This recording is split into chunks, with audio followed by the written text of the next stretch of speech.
Kolkata night Riders এই playing ইলেভেনটা নিয়ে যদি মাঠে নামে তাহলে 2026 সালের আইপিএলে ধুম মাচাবে, তাবাহি মাচিয়ে দেবে ক্রিকেট মাঠে। কালকের ভিডিওতে যে প্লেইং ইলেভেনটা তোমাদেরকে বানিয়ে দিয়েছিলাম সেই প্লেইং ইলেভেনটাতে খুব একটা ব্যাটিং মজবুত হচ্ছিল না, ঠিক আছে। কিন্তু এই প্লেইং ইলেভেনটাতে ব্যাটিংও মজবুত হচ্ছে, বোলিংও মজবুত হচ্ছে এবং অনেক শক্তিশালী দল মনে হচ্ছে। 2026 সালে চ্যাম্পিয়ন হওয়ার মতো দল মনে হচ্ছে দেখে। তোমাদেরকে সেই প্লেইং ইলেভেনটা এক এক করে জানাবো, তো ভিডিওকে লাস্ট অব্দি দেখতে থাকো। আর চ্যানেলে নতুন হয়ে থাকলে চ্যানেলটিকে ফলো আর সাবস্ক্রাইব করে দেবে এবং লাইক শেয়ারও করে দেবে। তো চলো ভিডিওটাকে শুরু করি। Kolkata night Riders IPL 2026 mini নিলামে টোটাল 13টা প্লেয়ার কিনে নিয়েছে এবং 25টা প্লেয়ার পূরণ করে ফেলেছে। এবং কালকে একটা তোমাদেরকে প্লেইং ইলেভেন দিয়েছিলাম, তো সেই প্লেইং ইলেভেনটাতে খুব একটা ব্যাটিং মজবুত হচ্ছিল না। বোলিং তো ভালো হচ্ছিল কিন্তু ব্যাটিংটা একটু কমজোর মনে হচ্ছিল। কিন্তু আজকে যে প্লেইং ইলেভেনটা আমি বানিয়েছি সেই প্লেইং ইলেভেনটা একদম দারুণ হচ্ছে এবং এই প্লেইং ইলেভেনটা নিয়ে কলকাতা ধুম মাচাতে পারে আইপিএল 2026 সালে।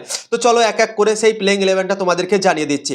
ওপেনিং করতে পারে সুনীল নারায়ণ আর আজিঙ্ক্য রাহানে। আজিঙ্ক্য রাহানে আইপিএল 2025 সালে 3 নম্বরে ভালো খেলেছিল, কিন্তু ওপেন করে আজিঙ্ক্য রাহানে সব দিন। তাই জন্য আমি ওপেনিংয়ে রেখেছি আজিঙ্ক্য রাহানেকে সুনীল নারায়ণের সাথে। 3 নম্বরে রেখেছি আমি ক্যামরন গ্রিনকে। Cameron Green top order batter, ঠিক আছে। অস্ট্রেলিয়া দল থেকেও 3-4-এ ব্যাটিং করে এবং কালকে অভিষেক নায়ার অকশনের সময় একটা ইন্টারভিউ করেছিল এবং বলেছিল কি আমরা টপ অর্ডারে তাকে খেলাতে পারি, ঠিক আছে। তো তাই জন্যই আমার মনে হয় ক্যামরন গ্রিনকে যদি 3 নম্বরে খেলানো হয় তাহলে সব থেকে বেশি ভালো হবে। এবং 25 কোটি 20 লাখ টাকায় যেহেতু তাকে কিনে নিয়েছে, অনেক টাকা দিয়ে তাকে কিনে নিয়েছে, তার ফায়দাটা উঠাতে হবে কলকাতা নাইট রাইডার্সকে বোলিং ব্যাটিং সব জায়গাতে, ঠিক আছে।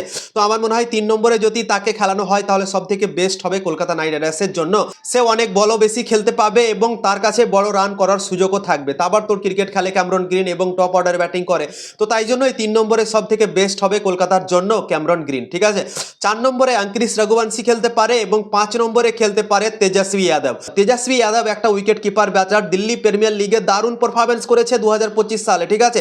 10টা ম্যাচ খেলেছে, 339 রান করেছে এবং 29টা ছক্কা মেরেছে দিল্লি প্রিমিয়ার লিগে সেই 10টা ইনিংসে। তো তোমরা ভাবতে পারো, তো তাই জন্য এই 5 নম্বরের জায়গাতে আমার মনে হয় পারফেক্ট হতে পারে তেজস্বী যাদব এবং উইকেট কিপারও করতে পারে কলকাতা নাইট রাইডার্সের দল থেকে।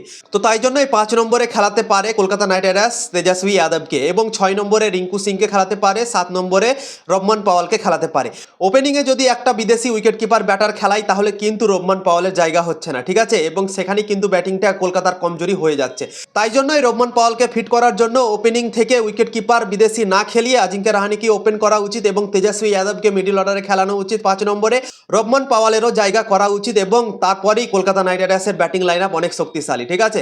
তো তাই জন্যই বললাম কি এই ব্যাটিং লাইন আপটা সব থেকে মজবুত হচ্ছে কলকাতা নাইট রাইডার্সের দলে এবং বোলিংও অনেক মজবুত। তো 7 নম্বরে যদি রহমান পাওয়াল খেলে তাহলে উইকেট কিপার বিদেশি ব্যাটসম্যান কিন্তু খেলতে পাবে না ওপেনিংয়ে। তাই জন্য আজিঙ্ক্য রাহানেকে ওপেন আমি করিয়েছি এই দলটাতে, ঠিক আছে। তো 7 নম্বরে রহমান পাওয়াল একদম ফায়ার পাওয়ার আন্দ্রে রাসেলের মতোই এবং দুর্দান্ত এখন ফর্মেও আছে রহমান পাওয়াল। আইএল টি20 লিগ খেলছে, সেখানেও দারুণ পারফরমেন্স করছে রহমান পাওয়াল। তো তাই জন্য আমার মনে হয় রহমান পাওয়ালকে খেলানো উচিত 7 নম্বরে এবং 8 নম্বরে রমনদীপ সিংকে খেলানো উচিত এবং 9 নম্বরে হর্ষিত রানাকে খেলানো উচিত, 10 নম্বরে খেলানো উচিত মাথিসা পাথিরানাকে এবং 11 নম্বরে বরুণ চক্রবর্তীকে খেলানো উচিত এবং 12 নম্বরে হচ্ছে মানে ইম্প্যাক্ট প্লেয়ার হিসাবে ভাইবা বারোড়াকে খেলানো উচিত। তো এই প্লেইং ইলেভেনটা যদি কলকাতা নাইট রাইডার্স আইপিএল 2026 সালে খেলায় তাহলে কিন্তু অসাধারণ দুর্দান্ত হচ্ছে। বোলিং লাইন আপও অনেক শক্তিশালী হচ্ছে, ব্যাটিং লাইন আপও অনেক শক্তিশালী হচ্ছে, তোমরা নিজেই দেখতে পাচ্ছ এখানে, ঠিক আছে।